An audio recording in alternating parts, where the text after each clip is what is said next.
अस्सलाम वालेकुम, आप देख रहे हैं नजम सेठी शो। मैं हूं सैयद आयशा नाज, मेरे साथ मौजूद है नजम सेठी साहब। अस्सलामुअलैकुम। कल के शो में हमने इस बात पर बात छोड़ी थी कि लाहौर हाई कोर्ट का फैसला आ जाएगा सामने और उसके बाद मामला हल की जानिब जाएगा। आपने जैसे प्रेडिक्शन की और वैसे ही हुआ। अदालत की जानिब से ये कह दिया गया कि हल्फ उठाने के लिए गवर्नर खुद आएँ या किसी को नामजद करें। आपने क्या कहा था वो सुनते हैं प्रोग्राम के आगाज़ में। देखिए, अब ये हाई कोर्ट में है ना, लाहौर हाई कोर्ट में, तो मेरा ख्याल है कि वहाँ से कोई ना कोई हल निकलेगा। कब? मेरा ख्याल है 1-2 दिन में हो जाएगा कोई ना कोई हल कि जी ठीक है जी, अगर प्रेसिडेंट नहीं ले रहा तो फिर क्योंकि अदालत के ऑर्डर्स हैं तो वो खुद भी high court chief justice oath ले सकते हैं, किसी को कह सकते हैं कि आप ओथ ले लें। तो मेरा ख्याल है ये हो ही जाएगा, ओथ टेकिंग हो जाएगी। अच्छा, हाँ, ये हो जाएगी, ओथ टेकिंग हो जाएगी, लेकिन पिक्चर अभी बाकी है। गवर्नर साहब ने फिर इजलास तलब कर लिया और फिर इस मामले पर मुशावरत हो रही है और कहा जा रहा है कि जी आइन का आर्टिकल 248 है जिसके तहत सदर और गवर्नर को अदालत नहीं कुछ कह सकती। तो इसका मतलब है कि मैच फंसा रहेगा। मैच थोड़ा बहुत फंसा हुआ है। ये जो जजमेंट आई है इसमें बड़ी इंटरेस्टिंग है। क्या? हाई कोर्ट चीफ जस्टिस साहब थे ना, भट्टी साहब जी। जस्टिस साहब ने एक तरफ लिखा है कि governor president are advised, suggested, proposed कि आप करें ये। अच्छा। अब ये एक डायरेक्ट ऑर्डर तो नहीं है ना, या तो कहते हैं ना कि they are ordered to do this. उन्होंने कहा एडवाइज्ड, प्रपोज्ड, अच्छा, सजेस्टेड, ये लफ्ज़ अंग्रेजी के ये ऑर्डर नहीं है। हाँ ठीक है। मगर नीचे जब आप जाते हैं तो आखिरी वक्त फिर एक और लाइंस आ गई हैं कि ये हमारा ऑर्डर है और इसके ऊपर इसको पाबंद किया जाए। तो एक तरफ कहते हैं ऑर्डर है, दूसरी तरफ कहते हैं कि ये ऑर्डर से कुछ पीछे हट गई है। उधर से फिर आपने अभी बताया कि वो कहते हैं कि आप तो ऑर्डर कर ही नहीं सकते जी, वो जवाब गवर्नर को या प्रेसिडेंट को। तो और साथ ही उन्होंने, मेरा ख्याल है सुप्रीम कोर्ट भी जाने का फैसला कर लिया कि इस ऑर्डर को या इस एक किस्म का ऑर्डर ही है मगर ऑर्डर नहीं भी है, तो इसको चैलेंज करने के लिए वो जा रहे हैं। जी। मैं समझता हूँ कि ये अब फिर कॉम्प्लिकेटेड किस्म की कॉन्स्टिट्यूशनल लीगल इश्यूज बन जाएंगे। हो सकता है कि चीफ जस्टिस साहब का ये ख्याल हो कि ये समझ जाएंगे बात को और कर देंगे ओथ टेकिंग। मगर अगर ये बेहतर होता, मैं समझता हूँ कि चीफ जस्टिस साहब कहते आ जाइए मैं कर देता हूँ। मैंने कल अपने प्रोग्राम में यही तजवीज़ दी थी कि वो भी कि इसको कन्फ्यूजन में मत लेके जाएं। मगर मेरा ख्याल है वो कानून के जो लफ्ज़ हैं उसके ऊपर चल रहे हैं कि हम ऑर्डर तो कर नहीं सकते गवर्नर को ऑर्डर करता है प्रेसिडेंट, तो इम्यूनिटी है, आप ऑर्डर नहीं कर सकते प्रेसिडेंट को। जी। तो ये इस हद तक हम जा सकते हैं टू से कि इसको कंप्लायंस करें, क्योंकि अदालत ने ये तो कह दिया है कि हमजा जो हैं वो इलेक्ट हो चुके हैं। जी। वो कहते हैं ये इलेक्टेड चीफ इलेक्ट हो चुके हैं, वो जीत गए हैं। मगर उधर जब तक ओथ टेकिंग नहीं होगी तो बुज़दार साहब जो हैं वो एक्टिंग सीएम रहेंगे, इसलिए ये कन्फ्यूजन हुई हुई है। अब ये जाएगा मामला, मेरा ख्याल है कुछ भी नहीं होगा, ये फिर जाएंगे सुप्रीम कोर्ट, वहीं फैसला होगा और ये हो सकता है कुछ अरसा लगे। ये एक तो ये कहेंगे जी स्टे दे दें इसके ख़िलाफ़, दूसरा वो कहेंगे कि नहीं सुन लेते हैं। अब वो सुनने में तो फिर देर लगती है, एकदम तो फैसला हो नहीं सकता। तो मामला फंसा हुआ है, इसमें कोई शक नहीं। दो तरह से ये मामला फंसा है, वो ये कि एक तो गवर्नर साहब को हटाने की समरी भेजी गई थी सदर साहब के पास, वो उनके पास एज इट इज़ पड़ी है, और दूसरा ये कि जिन उम्मीदवारों ने मुनहरिफ होकर जिन अरकान ने वोट डाले थे उनका मामला भी सुप्रीम कोर्ट में है 63A के तहत। वो 9 तारीख को समाअत के लिए मुकर्रर है। फवाद चौधरी साहब ने इस तरफ एक इशारा किया है, वो क्या कह रहे हैं सुनते हैं। इसी तरीके से जो आपने पॉइंट दिया है, अगर ये हुकूमत क्या हुकूमत होगी कि ये हुकूमत जो ही बनेगी विद इन 30 डेज़ आपने एतमाद का वोट लेना है। एतमाद के वोट के लिए आपको 186 बंदा चाहिए, आपके पास होगा नहीं।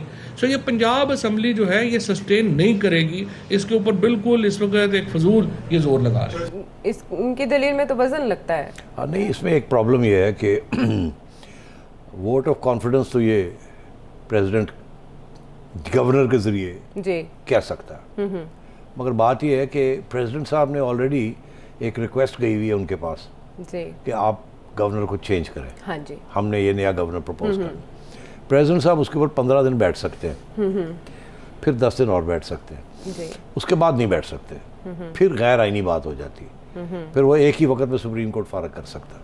अच्छा। तो अब कितने दिन हो गए हैं इनके? मेरा ख्याल है 10-12 दिन तो हो ही गए हैं। 10-12 दिन और ये लेके बैठ जाएंगे जी कि गवर्नर को नहीं तब्दील करेंगे, मगर जैसे ही फेडरल गवर्नमेंट कामयाब हो जाती है गवर्नर को तब्दील करने में, जी फिर गवर्नर ने आगे फिर वोट ऑफ कॉन्फिडेंस मांगना है फ्रॉम असेंबली, तो वो अगर नहीं मांगेंगे तो नहीं मांगेंगे। तो ये गवर्नर के प्रोरोगेटिव होता है, ये प्रेसिडेंट गवर्नर को नहीं ऑर्डर कर सकता कि आप वोट ऑफ कॉन्फिडेंस लें। ठीक है। प्रेसिडेंट प्राइम मिनिस्टर को कह सकता है कि आप वोट ऑफ कॉन्फिडेंस लें, प्रेसिडेंट गवर्नर को नहीं कह सकता। गवर्नर खुद कह सकता है कि जी वोट ऑफ कॉन्फिडेंस लें, मगर अगर गवर्नर जो है ठीक है वो आपका है और वो प्रेसिडेंट की का नहीं है, फिर ये होगा कि प्रेसिडेंट उसको कुछ कहेगा तो गवर्नर कहेगा मैं नहीं मानता आपकी बात। ये बाय द वे तारीख में हुआ है कि गवर्नर साहब बगावत कर गए प्रेसिडेंट साहब के साथ, ये गुलाम इसाक खान के ज़माने में ये हुआ अर्ली 90s में। सो मैं समझता हूँ ये चीज़ें अब चलेंगी, लड़ाई झगड़े चलेंगे। इमरान खान साहब की जो सियासत है वो है इसको चलने नहीं देना, और उसमें अभी तक तो वो कामयाब हैं। और ये पंजाब के अंदर जो मसले बने हुए हैं ये मसले रहेंगे। अब वो आगे सुप्रीम कोर्ट की जजमेंट आनी है जिसका आपने हवाला दिया कि जी अगर सुप्रीम कोर्ट ये कहती है कि डिस्क्वालिफाइड फॉर लाइफ, फिर तो बहुत मसले बन जाएंगे। अगर सुप्रीम कोर्ट कहती है कि डी सीट हो गए, तो जो इस्लामाबाद में जो लोग क्रॉस ओवर जिन्होंने किया है उन्होंने तो वोट नहीं डाला नहीं था, वोट कास्ट तो वो तो नहीं हो, उनको वो तो सेफ है, वो सेफ है। आगे आए जो यहाँ जो हैं इन्होंने क्रॉस ओवर कर लिया, ऐसा ही इनके ऊपर भी डी सीटिंग लग जाएगी। मगर वो जो डी सीटिंग लगेगी उसके अंदर भी पूरा प्रोसेस है कि जी पहले शो कॉज होगी, फिर ये होगा, फिर वो होगा। वो तो फैसला आएगा ना कि जी अगर कोई ऐसा काम करता है तो वो डी सीट हो सकता है, किया जा सकता है।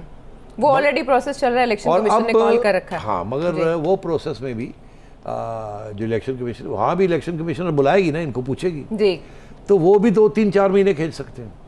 खींचने को तो खींच सकते हैं ना, ये सब जाके कुछ ना कुछ कहेंगे, फिर वो आएगी बात, फिर असेंबली प्रोविंशियल असेंबली के पास जाएगी, स्पीकर भी लेके बैठ सकता है। अब तो अगली स्पीकर भी पीडीएम का होगा। तो ये कन्फ्यूजन चलेगी इदारों के दरमियान और पीपल्स पार्टी सॉरी पीडीएम और पीटीआई के दरमियान, मगर स्टेबिलिटी नहीं होगी पंजाब में। ये मैं आपको, मुझे नज़र आ रहा है कि अगले 2-3 महीने के लिए तो स्टेबिलिटी नहीं होगी। अगले 2-3 महीने ये काट जाते हैं, फिर एक ऐसी स्टेज आएगी कि स्टेबिलिटी आ जाएगी। उसके लिए एक और काम भी करना पड़ेगा जिसकी अब से इन्होंने तैयारी शुरू की है। वो क्या है? Impeachment of president. Because president बहुत बड़ी रुकावट है इस वक्त हर काम के अंदर। गवर्नर्स उसने लगाने हैं जी। अभी देखे ना, इन्होंने सिंध गवर्नर ने खुद ही रिजाइन कर दिया, ना करते तो वो अभी और भी प्रॉब्लम्स वहाँ क्रिएट कर सकते थे। पंजाब वाला फार्मूला उधर चल जाता। हाँ, तो इसलिए वो उनसे गलती हो गई, वो उन्होंने नहीं करना चाहिए था लड़ाई झगड़े के लिए। तो अब प्रेसिडेंट की तरफ तवज्जो देनी पड़ेगी जी। अब जब ये प्रेसिडेंट की तरफ तवज्जो देते हैं आयशा, तो वहाँ नंबर्स गेम फिर एक दफ़ा इंपॉर्टेंट हो जाती है। एग्जैक्टली ठीक। अभी जो कैलकुलेशंस जो एक्सपर्ट्स ने की है वो ये है कि ये सेनेट के अंदर कोई 70 सीटें ये इकट्ठी कर लेते हैं जी, और कोई 174 के करीब इनकी नेशनल असेंबली में है। इनको कोई 50 सीटें और चाहिए प्रेसिडेंट को डी-सीट करने के लिए, इम्पीचमेंट करने के लिए। 20-22 तो इनको ऑलरेडी लोग क्रॉस ओवर कर गए हैं। 33 तादाद बता रहे हैं कि इतने, तो अगर 20-25 और कर जाते हैं तो इनके पास तादाद हो जाती है जी। ठीक। और ये फिर इकट्ठे होकर 2/3 इनकी बन जाती है और ये प्रेसिडेंट की इम्पीचमेंट कर सकते हैं। मगर फिर ये सवाल होगा कि जिन्होंने ये पार्टी लाइंस के खिलाफ वोटिंग की है, वोट डाला है, उनका क्या फ्यूचर होगा। अब एक कानून का जो लॉयर्स हैं वो ये कहते हैं कि नहीं, प्रेसिडेंट के इम्पीचमेंट के ऊपर फ्लो क्रॉसिंग जो है वो नहीं होती, लागू नहीं लागू होती। आप प्रेसिडेंट एक हेड ऑफ स्टेट है, वहाँ आप फ्लो क्रॉसिंग करके भी आप कर सकते हैं। आपको पार्टी पॉलिसी नहीं फॉलो करनी पड़ती। Okay, this is what they are saying. अच्छा, यहाँ भी फिर लड़ाई झगड़े होंगे, फिर सुप्रीम कोर्ट के पास जाया जाएगा। खान साहब ने इनको जीने नहीं देना, और अगर इनको जीने नहीं देना तो इनसे हुकूमत नहीं होनी। खान साहब का जो ये प्रोजेक्ट है कि फौरी तौर पे इलेक्शन कराई जाए, ये आज नहीं कल नहीं परसों, ये किसी न किसी स्टेज पे ये क्राइसिस हाथ से बाहर निकल जाएगी। और यही खान साहब की कोशिश है कि यहाँ भी लॉक जैम कर दिया जाए, ब्लॉकेट कर दिया जाए पंजाब के अंदर भी और इस्लामाबाद में भी। आज आपने देखा क्या हुआ? क्या आज आपने देखा? इमरान खान साहब वो जो स्पीच कर रहे थे, सीएम के घर चले गए, सीएम के दफ्तर चले गए, वहां जाके उसने स्पीच कर ली। यहाँ एक सीएम इलेक्ट खड़ा है, वहाँ एक एक्टिंग सीएम है जिसकी छुट्टी हो गई है, खुद ही खान साहब ने उसकी रेजिग्नेशन ले ली थी। हाँ। और वो अभी भी एडमिनिस्ट्रेशन जो है कानून के तहत वो अभी भी बैठे हुए हैं वहाँ। ज़ाहिर है इजलास तलब कर रहे हैं, चीफ सेक्रेटरी को बुला रहे हैं, आईजी को बुला रहे हैं, सारे काम अभी तो वही देख रहे हैं। हाँ, मगर ये और एक तरफ हमें ये भी पता चला है कि बहुत से ब्यूरोक्रेट्स हैं जो हमजा की बात सुन रहे हैं अभी। हाँ, वो चेंज तो उन्हें पता, चेंज ऑफ कमांड आज नहीं तो कल तो हो वो जाएगा। ऑलरेडी तो एडमिनिस्ट्रेशन भी जो है ना वो डामाडोल है। आधी जो है वो उनकी बात सुन रही है और आधी इनकी बात सुन रही है, तो ये मुल्क के लिए ठीक नहीं है। हाँ, लेकिन इस्लामाबाद की हद तक तो मामला स्मूथ हो गए। वो 15 से 17 मिनट की जो मीटिंग थी शहबाज शरीफ साहब की, उनका जाना और सदर साहब से मिलना, उसके बाद से वो ओथ टेकिंग्स तो मामूल के मुताबिक हो रही हैं। तो यहाँ पे भी एक गवर्नर साहब से मुलाकात रख रहे हैं शहबाज शरीफ साहब, तो क्या ख्याल है मामला? नहीं, उससे कुछ नहीं होगा। वो governor is answering to the president, president is answering to Imran Khan. तो वो प्रेसिडेंट साहब के पास और कोई ऑप्शन नहीं था, क्योंकि इन्होंने रास्ता तो ढूंढ लिया था ना, प्रेसिडेंट नहीं करता तो वो सेनेट चेयरमैन से करा रहे थे। अच्छा। तो रुकावट नहीं हो रही थी वहाँ, तो फिर इन्होंने ये सोचा कि प्रेसिडेंट से ही करवा लिया जाए।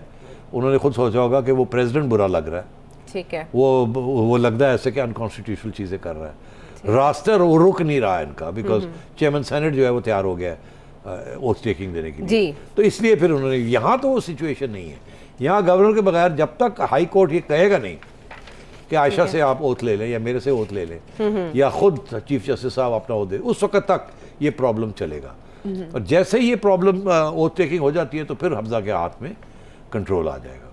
इनकी ये कोशिश है कि जब तक ये अपनी लॉन्ग मार्च नहीं करते और पंजाब हुकूमत जो है वो हमजा के हाथ में ना जाए। कल मैंने आपसे कहा था कि अगर हमजा के हाथ में आ गई तो फिर राना सनोला और हमरा मिल के इनको लॉन्ग मार्च के लिए बंदे नहीं निकलने देंगे यहाँ से जी। लंबी गिरफ्तारियाँ होंगी और पिटाई होगी। तो इनकी यही कोशिश है कि यहाँ एडमिनिस्ट्रेशन को डामाडोल रखा रहा है और कंफ्यूज रखा जाए और हमजा को ओथ टेकिंग ना इनकी। मगर मेरी अपना ये मौक़िफ़ है कि अगले 15-20 दिन के अंदर अंदर ये रोक नहीं सकेंगे, ये हो जाएगी ओथ टेकिंग। लेकिन कल तक अगर लाहौर हाई कोर्ट के फैसले पर अमल दरामद नहीं करते तो ये अब बात हुई तो वो तो कह रहे हैं ऑर्डर है ही नहीं। Lahore high court chief justice ने खुद कह दिया कि ये एडवाइस है, ये सजेशन है, ये प्रपोजल है। अब इसके अंदर खुद कंफ्यूजन क्रिएट कर, या तो कहते ना कि ये ऑर्डर है, अच्छा, अब वो नहीं करेंगे, पाबंद नहीं है वो इसको वो कहेंगे जी ये ऑर्डर नहीं है। है। वो कहेंगे दो बातें कहेंगे ना, वो कहेंगे जी ये तो उन्होंने प्रपोजल दी है, एडवाइस दी है, जी, बाइंडिंग तो है नहीं, ये जरूरी तो नहीं कि हम इसको फॉलो करें। ठीक है, ऑर्डर होता तो और बात है। तो ऑर्डर इज एन ऑर्डर, इसीलिए उन्होंने इसी को भी चैलेंज कर दिया कि ये ऑर्डर है, ऑर्डर हाई कोर्ट कर नहीं सकता प्रेसिडेंट को, अंडर द कॉन्स्टिट्यूशन इम्यूनिटी है उनको, जो फैसला करे। और फिर सुप्रीम कोर्ट का फैसला करें कि ये ऑर्डर है, ये नहीं है, क्या है क्या नहीं है। तो इस पर डिले तो होगी।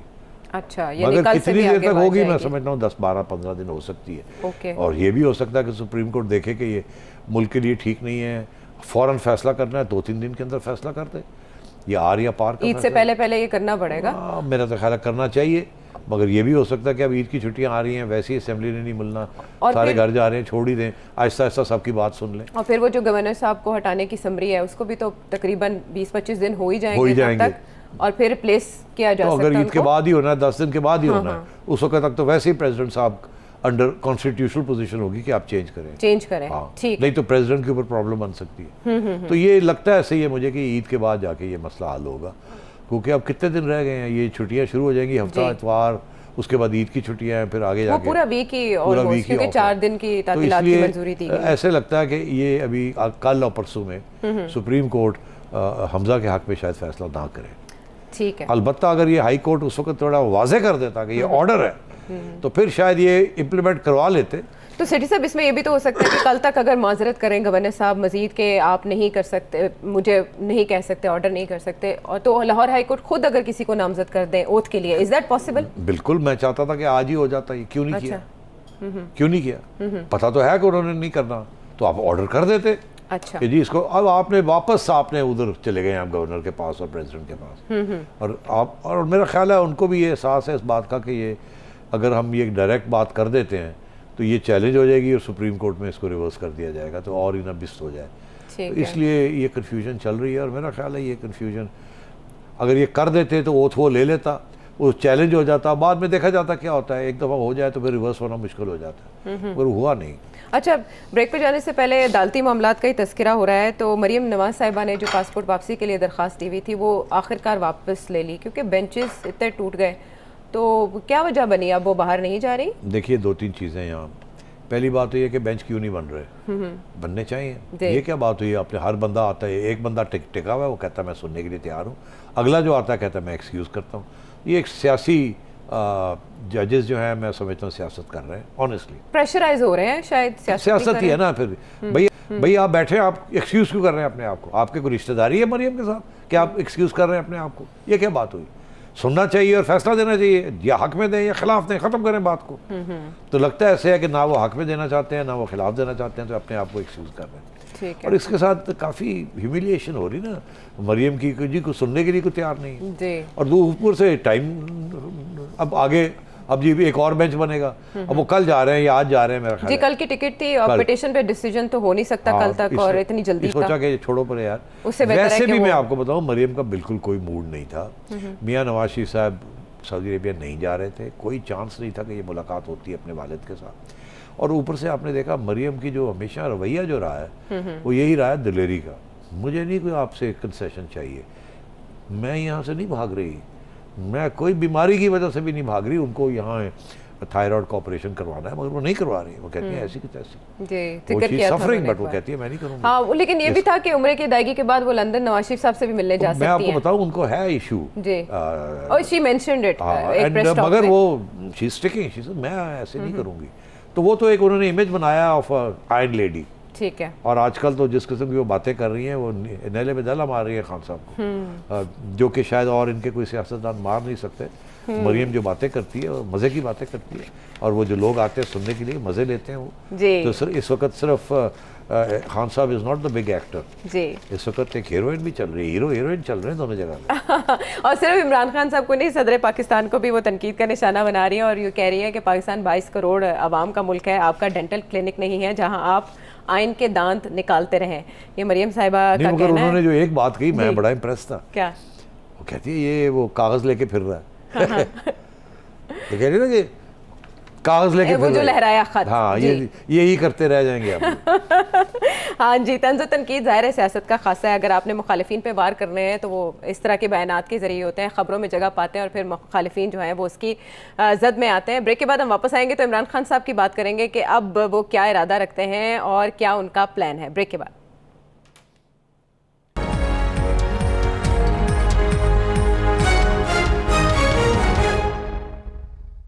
Welcome back to the show. Imran Khan साहब जब इक़्तिदार से विदा होने लगे थे तब भी रोज़ाना तकरीबन टेलीविज़न स्क्रीन्स पर आते थे, अब भी वो रोज़ाना आते हैं और स्पीच करते हैं। और अब उन्होंने कहा है कि जब मैं कॉल दूं इस्लामाबाद के लिए तो 20 लाख अफराद को आपने लेकर आना। उन्होंने कुछ मीडिया की भी बात की, उसकी तरफ भी जाएंगे। इसके अलावा इलेक्शन कमिश्नर को एक बार फिर उन्होंने तनकीद का निशाना बनाया। सिटी साहब, ये क्या ख्याल है आपका, ये क्या प्लान रखते हैं इमरान खान साहब आने वाले दिनों में, क्या करने जा रहे हैं? मैंने तो ये कल पूरा डिटेल में डिस्कस किया था आयशा जी। मैंने यही कहा था कि ये तो डिसरप्शन क्रिएट करने जा रहे हैं। 20 लाख लोग कैसे लाएंगे? 20 लाख क्या, मैं कहता हूँ 50,000 में नहीं लाएंगे, ये देख लीजिएगा। पहुँचेंगे ही नहीं लोग, वहाँ आने नहीं दिया जाएगा, और लोग भी वैसे मायूस हो चुके होंगे। एक महीने में आप देखिएगा कितना फ़र्क पड़ता है। बहरहाल वो तो आगे देखा जाएगा। तो इनका प्लान यही है कि चलने नहीं देना, इलेक्शन करवानी है, जो भी हर बार इस्तेमाल करना है वो करेंगे। पार्लियामेंट को डेडलॉक करेंगे, अदालतों में खींचेंगे, ठीक, एडमिनिस्ट्रेशन को नहीं चलने देंगे, डी-सीटिंग कराएंगे, इलेक्शन कमीशन को टारगेट करेंगे, जजेस को टारगेट करेंगे। अब आप देखिए ना मरियम नवाज़ की बेल है, वो जो एप्लीकेशन है पासपोर्ट के लिए, प्रेशर नहीं है जुडिशरी पे, ये प्रेशर है ना। जैसे एक जज नहीं बैठता, दूसरा नहीं बैठता, तीसरा नहीं बैठता, डरते हैं तनकीद से। वो डरते हैं कि इनको इजाज़त दे दी तो खान साहब शुरू हो जाएंगे। फवाद चौधरी साहब सबसे ज़्यादा अदलिया को तनकीद का निशाना बनाते हैं, कहते हैं उसी कोर्ट के सामने फर्द जुर्म वाले केसेस भी हैं, शहबाज शरीफ साहब के, हमजा के, और वहाँ उनको तो यही प्रेशर है ना। फर्द जुर्म is neither here nor there, मैं 100 दफ़ा कह चुका हूँ। फर्द जुर्म तो मेरे पे भी, आप पे भी, हर एक पे हो सकता है। फर्द जुर्म क्या होता है? कुछ नहीं होता। फर्द जुर्म कन्विक्शन करके दिखाओ, जेल में डाल के दिखाओ कन्विक्शन के ऊपर, वो होती नहीं है इनसे जी। तो एनीवे, लेकिन गुस्से में होने की क्या वजह हो सकती है आपके ख्याल में? फ्रस्ट्रेशन, कामयाब नहीं हो रहे अपने प्रोजेक्ट के अंदर। हाँ, देखते हैं जरा बॉडी लैंग्वेज देखें उनकी, वरना खान साहब बहुत कॉन्फिडेंट लगते हैं जी। वो मिलते हैं, ओहो बस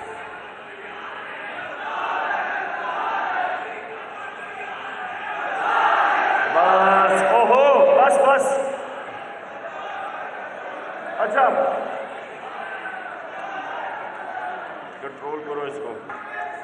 और सुने, एक मिनट सुनो सुनो सुनो, एक मिनट देखो सुनो, अगर आप मुझे तकरीर नहीं करने देंगे और नारे मारते रहेंगे तो आप पैगाम कैसे लेके जाएंगे लोगों के पास?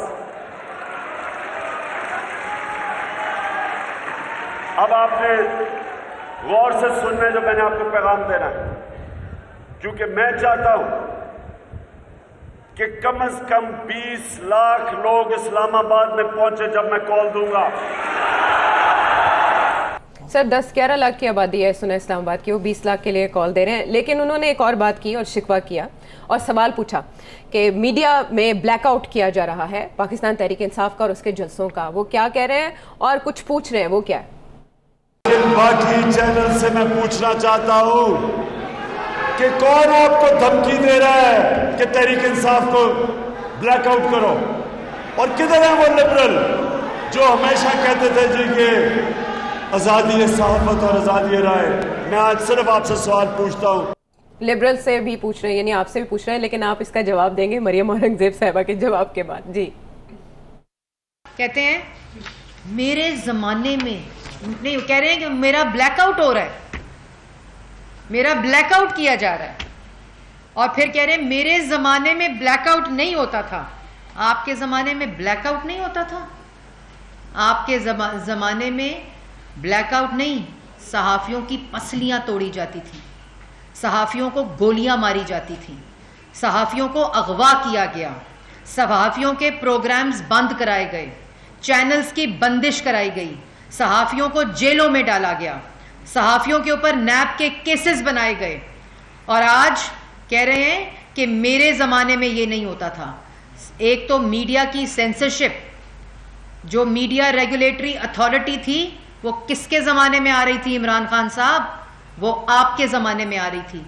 हाँ, ये जो कह रहे हैं कि पसलियां तोड़वाई गई, गोली मरवाई गई, इमरान खान साहब ने करवाया ये काम? ये नहीं मुझे पता किसने करवाया, क्योंकि वो तो अभी तक पता ही नहीं चलेगा, मगर हुआ तो है ना, लेकिन किसी ने तो करवाया ना। हाँ। किसी ने तो करवाया, इनकी हुकूमत के दौर में हुआ, तो क्या तफ्तीश के बाद क्या पता चला किसने कराया या किसने नहीं कराया। हर एक बात जो मरियम औरंगजेब ने कही है सही है। मैं खुद पिछले 4 साल से भुगत रहा हूँ, और मेरा तो कुछ भी नहीं जो बाकी लोगों ने भुगता है। मैं डिसअपेयर नहीं किया, मगर 8, 10, 15 लोग डिसअपेयर हो चुके हैं। अगर चाहें तो नाम भी मैं ले लूँगा, फिर ये प्रोग्राम ही नहीं ख़त्म होगा। उनमें से कम से कम 6-7 तो मुल्क छोड़ के भाग गए हैं यहाँ से। इतना उनके ऊपर तशद्दुद किया गया और उनको उनके ख़ानदानों के ऊपर कुछ धमकी दी गई। फिर अबसार आलम जैसे और अबसार आलम जैसे लोगों के ऊपर गोली भी चली और वो ज़ख्मी भी हुए। ठीक, ये इन्हीं के दौर में हुआ है सारा कुछ। फिर ये वो कहती हैं जी चैनल्स के साथ क्या नहीं हुआ। शकील रहमान साहब को 8 महीने जेल में रखा, सबसे बड़े जंग जियो ग्रुप, और कुछ नहीं निकला। ऐसे ही है ना। और जियो जैसी इतनी बड़ी चैनल को इन्होंने पाबंद कर दिया। न्यूज़, जंग, ये सब अखबार, सेंसरशिप, सब के ऊपर प्रेशर था। कितने लोगों को निकाल दिया गया इसकी इमरान खान के कहने के ऊपर, या इनके जो सेम पेज साथी थे उनके कहने के ऊपर निकाल दिया गया। कितने लोगों ने अपने यूट्यूब चैनल बना लिए, इसीलिए कोई और जगह नहीं मिली। हमारी अपनी चैनल में 3 दफ़ा हमें बंद कर दिया गया, लाखों रुपए के फाइन हम पे किए गए। मुझे 3 दफ़ा यहाँ से मैं फारग हुआ, फिर मैं वापस आया। ये तो यहाँ की हिम्मत है कि ये खड़े रहे, नहीं तो बाकी चैनल्स तो खड़े नहीं हो सकते थे। 5 चैनल्स ने मुझे अप्रोच किया, आयशा, कि आप हमें ज्वाइन कर लें। मैंने हर एक को कहा सोच लीजिए, वहाँ से ऑर्डर आ जाएगा कि आप नहीं रख सकते। नहीं जी नहीं, हम कर लेंगे। 5 ने एक करके ना की कि जी सॉरी, उधर से ऑर्डर आ गया कि नहीं रख सकते नजम से, ठीक हो। तो ये तो वो कहते हैं 80% प्रोग्राम्स मेरे खिलाफ होते थे उनके दौर में। नहीं, 80% प्रोग्राम्स की वजह से ये बने हैं। इसमें सारे चैनल्स के मैं जब तारीख लिखूंगा तो मैं बताऊंगा किस चैनल का क्या रोल रहा है इमरान खान को बढ़ाने में और उठाने में। ये तो सारी चैनल जो है इसके अंदर इमरान खान के सपोर्टर भरे हुए थे, और वो उन्होंने इसको बनाया हीरो जो उन्होंने बनाया। वो आज भी बना रहे हैं सिटी साहब, उन्होंने अप्रिशिएट किया। नहीं, वो अप्रिशिएट कर रहे हैं कि वो चैनल डट के खड़ा है आज भी। अच्छा, तो अब बात ये है कि अब उसको कहते हैं डट के खड़ा है। तो उस वक्त जो है 4 साल वो लंबे पैसे वैसे बना रहा था with government advertising and so on and so fourth, और भी बहुत सी चीज़ें थी जो कि एक वक्त आएगा हम बताएंगे। अब बात ये है कि जितनी रिप्रेशन, जितनी जुल्म इमरान खान के 4 साल में हुआ है मीडिया के ऊपर, कभी मैंने नहीं देखा। ज़ियाउल हक साहब के ज़माने और थे ना, अयूब खान साहब के ज़माने और थे, उनको तो हम नहीं कंपेयर करते ना। हमने कंपेयर करना है तो हमने बेनज़ीर मोहतरमा का ज़माना और नवाज शरीफ का ज़माना। नवाज शरीफ के पहली टर्म के अंदर पहली टर्म के अंदर काफ़ी घुटन थी, मगर फिर भी इतनी ये चीज़ डिसअपेरेंसेस, जेलें, ये नहीं हुआ था। टीवी से उस वक्त टीवी नहीं थी, जर्नलिस्ट नहीं निकाले गए थे, अब प्रेशर था, मगर ये इस किस्म की हरकतें तो कभी नहीं हुई। और ये जिस किस्म के कानून लेके आए थे, जिसको अभी मरियम औरंगज़ेब ने एक को तो ख़त्म किया है PDMA, और उसके बाद वो एक इलेक्ट्रॉनिक वो है, उसको भी ठीक करना है अब हमने।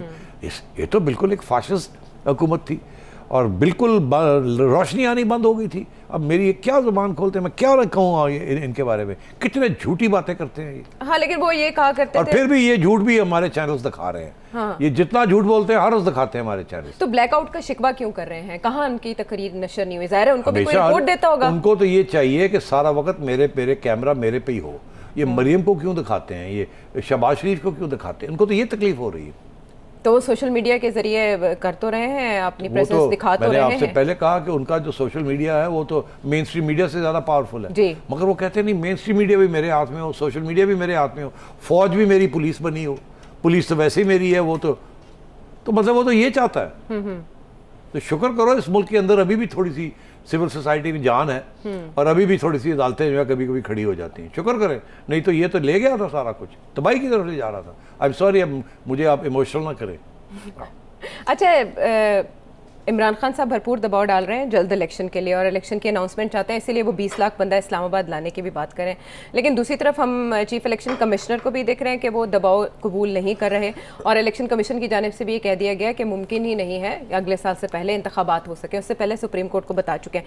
तो इसका मतलब है कि ये तो कॉन्फ्लिक्ट बढ़ेगा आफ्टर ईद। जो शेख रशीद साहब ने शुबह जाहिर किया था खाना जंगी की तरफ जाएंगे मामला, तो इमरान खान साहब इस तरह जिस तरह अभी भी वो गुस्से में लग रहे हैं, उनके गुस्से की यही वजह आपको लगती है कि फिलहाल इलेक्शन मुस्तकबिल करीब में दिखाई नहीं दे रहे? देखिए ना, पहले इलेक्शन कमीशन की तरफ से ये बात आई थी कि हमें 7 महीने चाहिए वो करके कंस्टिट्यूशन, हल्का बंदियां हो गई, मगर अब वो ये कह रहे हैं कि 7 महीने तो अपनी जगह, मगर वो जो सेंसस अगर होने जा रहा है दिसंबर के अंदर, वो भी एक सेंसस भी तो होना है डिजिटल। हाँ, तो फिर उसको होने दें ताकि एग्जैक्टली पूरा डिलिमिटेशन करनी है तो जनवरी में हम शुरू करके मार्च तक बाद में उस पर एतराज ना आ जाए, क्योंकि कराची के आएंगे ना लोग, कराची के शोल्डर पड़ेगा ना, बिल्कुल, और भी जगह पे पड़ेगा, लाहौर में पड़ेगा। तो मेरा ख्याल है ये ठीक कह रहे हैं, मगर देखिए ये तो एक एडमिनिस्ट्रेटिव बात है ना कि कब तक इलेक्शन कमीशन तैयार होगी, मगर अगर कल ये गवर्नमेंट गिर जाती है उसके ऊपर तो इलेक्शन कमीशन ही रोक सकती है ना। गवर्नमेंट गिर जाती है और फिर क्या होगा? फिर एक ऐसी सिचुएशन आएगी कि कोई गवर्नमेंट ना बन सके, ना खान साहब गवर्नमेंट बना सकते हैं, ना ये बना सकते हैं, लोग इधर उधर हो जाते हैं, कोई डिस्क्वालीफाई हो जाते हैं, तो अदालत ये फैसला करती है कोई ना कहीं कि जी इलेक्शन कॉल कर लें, तो फिर इलेक्शन होने पड़ेंगे ना, फिर कंस्टिट्यूंसी डिलिमिटेशन हो या ना हो। तो इमरान खान का तो यही कि इलेक्शन कमीशन के ऊपर प्रेशर रखना है कि कल को हम अगर सियासी तौर पर सिचुएशन को तब्दील कर देते हैं अपने हक में, तो फिर इलेक्शन कमीशन के जो ऑब्जेक्शन है इनकी अहमियत नहीं होनी चाहिए, देन पॉलिटिक्स इन कमांड, हम इलेक्शन कराएंगे, ये एक। और वो जो इलेक्शन कमीशन वाली बात है वो तो गवर्नमेंट जो है वो चाहती है कि उधर ही जाया जाए कि इलेक्शन अगले साल जाके हो। हाँ, लेकिन सेठी साहब इलेक्शन तो तभी होगा ना जब इलेक्शन रिफॉर्म्स होंगी, और इलेक्शन रिफॉर्म्स के लिए पीटीआई का टेबल पर होना जरूरी है। पीटीआई इसके लिए फिलहाल आधा दिखाई नहीं देती। हाँ, तो इलेक्ट्रल रिफॉर्म्स जो है वो कानून के तहत हो सकती है ना, जरूरी नहीं है कि वो इलेक्शन कमीशन को साथ दिया जाए। वो तो कानून बनाए हुए हैं इन्होंने, वो तो पीडीएम की गवर्नमेंट भी कानून बना सकती है। इन्होंने जो कानून बनाए हैं, जो ऑर्डिनेंसेस किए, वो कैंसिल करके आगे बढ़ सकते हैं, वो इलेक्ट्रल रिफॉर्म हो सकती है। ये बात है कि इलेक्शन कमीशन में 2 लोग और आने हैं जी, वो ऑपोजिशन के बगैर नहीं आ सकते। मगर इस वक्त दिलचस्प बात तो ये है कि ऑपोजिशन है ही नहीं। खान साहब ने तो रिजाइन किया, यही बात बहुत से मामला तो मेरा ख्याल है वो 24 शुजात साहब के साहिबजादे is the leader of the Hussain Elahi, उनको नॉमिनेट किया गया। तो फिर तो ऑपोजिशन है ना, नॉमिनेट किया गया, तो फिर वो नॉमिनेट किया गया, फिर उन्हीं के साथ बैठ के अगले 2 पेशावर से और मेरा ख्याल पंजाब से, कहाँ से आने हैं, दो जगह से आने हैं, केपी और पंजाब आ जाएंगे। अल्लाह खैर सब ठीक है। लेकिन अगर आपने गेम ये खेलनी है तो फिर वो भी गेम खेल सकते हैं ना। अगर खान साहब ने इस किस्म की गेम खेलनी है कि ना खेडांगे तो ना खेडन देंगे, तो कहेंगे असं खेडांगे भी तो खिडावांगे भी। हाँ, लेकिन सेठी साहब ये तो वही कौमी हुकूमत है ना जिसका नक्शा शहबाज शरीफ साहब ने पहले खींच दिया था और कहा था माइनस पीटीआई, सिस्टम तो सारा वही चल रहा है ना, माइनस पीटीआई याद है आपको? आपने प्रोग्राम में कहा था फिर इसे कौमी हुकूमत नहीं कहा जा सकता क्योंकि पीटीआई नहीं है। इट्स नॉट अ कौमी हुकूमत, दिस इज़ नॉट अ कौमी हुकूमत, ये पीडीएम की हुकूमत है। पीडीएम की हुकूमत है। ये प्रोग्राम में शुरू करने से पहले भी हमने इस नुक्ते पर बात की। बहरहाल ये सियासत के खेल हैं और जो नक्शा या मुमकिनात का तस्करा सेठी साहब ने किया, लगता यही है कि उसके बाद भी ये सर्कस चलता रहेगा, सियासी सर्कस का सिलसिला दराज रहेगा। हम वापस आते हैं ब्रेक के बाद एक बहुत अहम मामला सेठी साहब के सामने।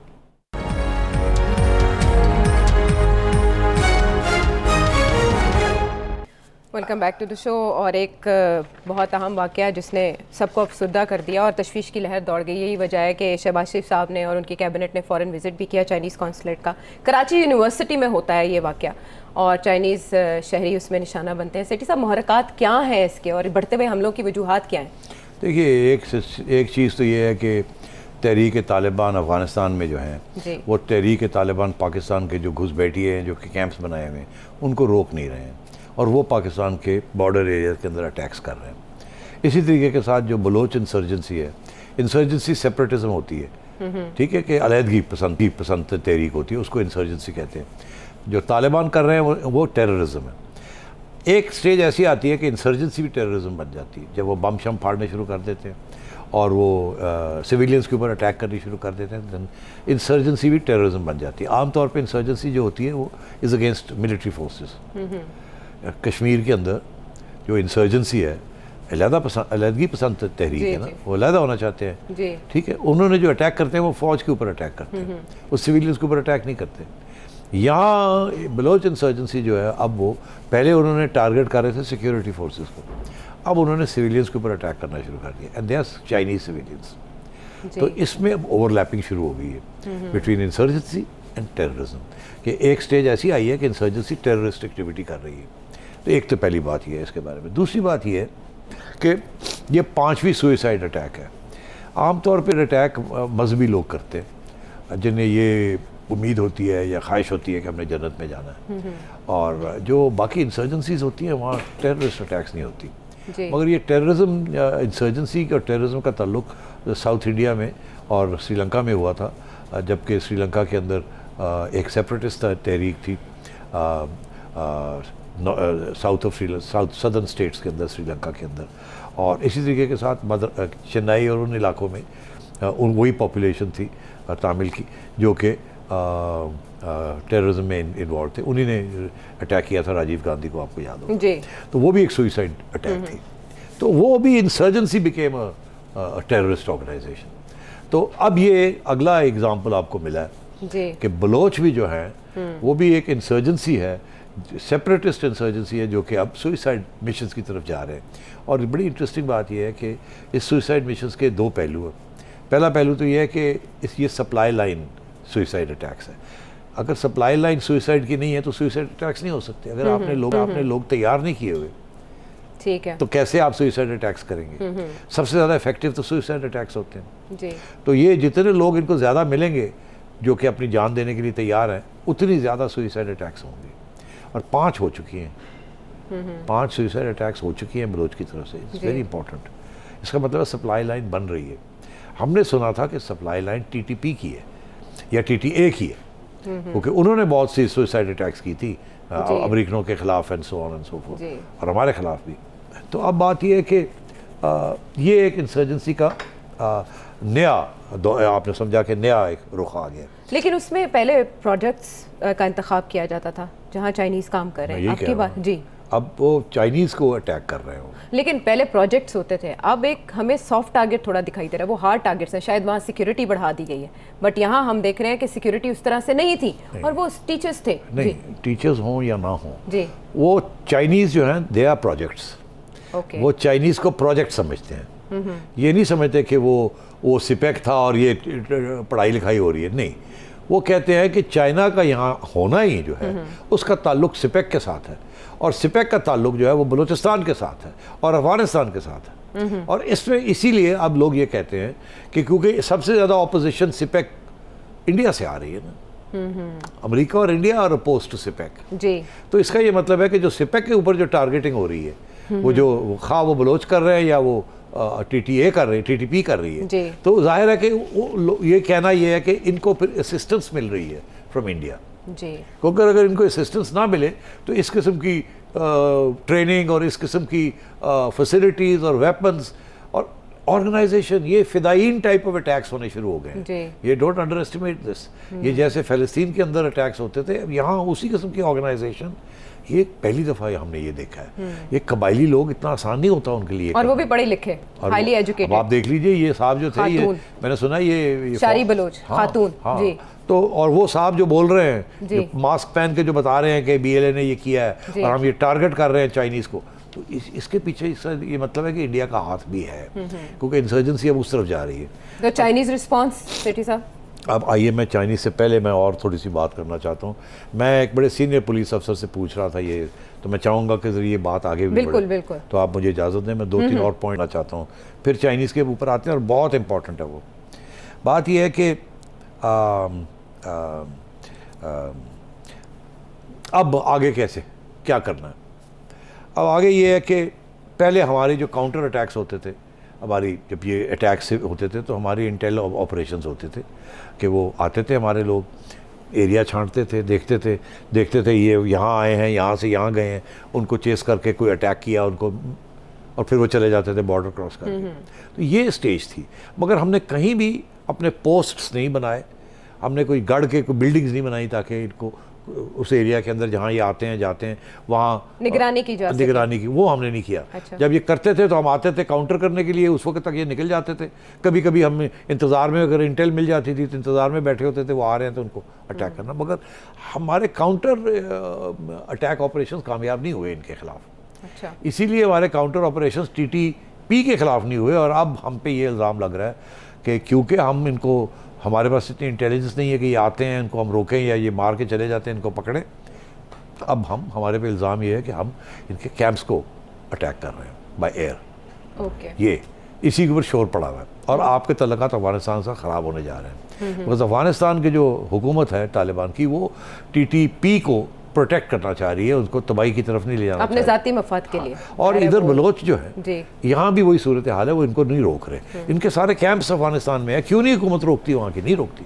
इसका मतलब है कि सियासत और भी गहरी है और कंफ्यूज और कॉम्प्लिकेटेड है। हाँ, लेकिन जो इंडियंस या कोई भी इसमें इस्तेमाल करते हैं ऐसे लोगों को जो महरूम है या महरूमी का शिकार है बलूचिस्तान में, ऐसे अफराद ज़्यादा उनके हाथों में खेल जाते हैं। अब आइए यही बात जो आपने छेड़ी, क्योंकि चाइना की वक्त बहुत तरफ कम है। से, चाइना की तरफ से जो रिएक्शन आया है जी, उसके दो पहलू हैं।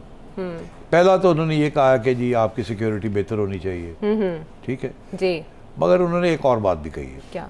और ये बड़ी अहम है, जाते जाते टाइम खत्म हो रहा जी, है, जी, बिल्कुल। मैं इसकी तरफ इशारा कर दूं। उन्होंने कहा आपकी सिक्योरिटी बेहतर होनी चाहिए, हम दोस्त हैं, हम बिल्कुल आपके साथ खड़े हैं, मगर सिक्योरिटी हमारी बेहतर करें।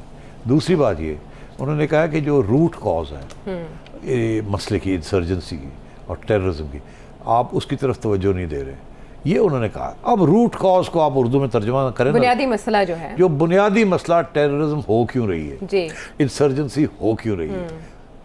चाइनीज़ ने पहली दफ़ा ये कहा है कि रूट कॉज को एड्रेस करें, हाँ। इशारा करके छोड़ दिए। अब रूट कॉज हमारी नेशनल सिक्योरिटी एस्टैब्लिशमेंट को पता होना चाहिए, जिसकी तरफ आपने अभी इशारा किया है, एहसास महरूमी, ताकि महरूमी। हमारे लोग परायों के हाथों में, गैरों के हाथों में खेल ना सके, खिलौना ना और बने। उनको गद्दार करार देना और उनके रास्ते रोकना धकेलने वाली बात है। ठीक है। इसी तरीके के साथ आपने जो पहले आप जो अग्रीमेंट्स करते रह गए हैं, पैसे दे के ख़रीदने की, लॉयल्टी लेने की TTP की, वो भी कामयाब नहीं हुई। तो इसलिए रूट कॉज क्या है इसकी, रूट कॉज को आप ख़त्म करें तो फिर ये चीज़ें भी आप टैकल कर सकते हैं बाय काउंटर टेररिज्म, मगर सिर्फ इसको मिलिट्री तरीके के साथ हल करना ये हल नहीं होगी। बिल्कुल ठीक तो है। अब जैसे हम कहते हैं हिंदुस्तान को कि रूट कॉज जो है कश्मीर के अंदर जो इंसर्जेंसी हो रही है या सेपरेटिज्म हो रही है, वो आपका तशद्दुद है, आप ज्यादती कर रहे हैं, आप उनके हकूक नहीं दे रहे हो। बिल्कुल, यहाँ भी यही सिचुएशन आ रही है। हमें ये कहा जा रहा है कि आप भी देखें ये क्या वजह है कि लोग यहाँ से छोड़ के जा रहे हैं। ठीक है, इसके ऊपर किसी दिन प्रोग्राम में करूँगा, बिकॉज मुझे कुछ चीज़ों का पता है कि क्या वहाँ गलत काम हो रहे हैं और क्या सही तरीके से इसको डील करना चाहिए, मगर वो एक अलग बात बनती है। ठीक है, पता चल गया कि क्या है सोचने की बात और किनको सोचना चाहिए। अब उन्हें इस तरफ, इस मसले के हल की तरफ ध्यान देने की ज़रूरत है, इसके बुनियाद को एड्रेस करने की ज़रूरत है। सिटी साहब से मज़ीद जानना चाहें वीडियो मैसेज के जरिए पूछिए। अगले प्रोग्राम तक के लिए इजाज़त दीजिए।